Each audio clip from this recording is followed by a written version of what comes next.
one of the areas where there can be a danger, and you point this out in the book, is bringing a false dichotomy. So saying that, setting one motif regarding the atonement at odds with another when they are potentially complementary to each other.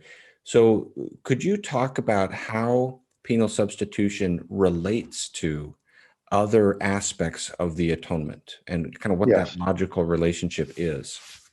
I think that penal substitution helps to explain many of the other motifs. For example, take the idea of Christus Victor, victory over sin and death and hell.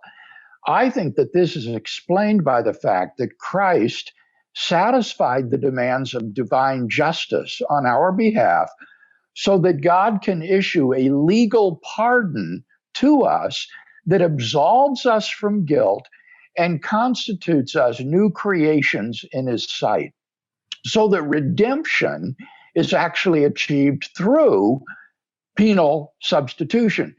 Similarly, in penal substitution, we see both the depth of God's love, the extent to which he would bear extreme suffering for our sake, and we see the depth of God's holiness as his just judgment is poured out upon Christ for our sin.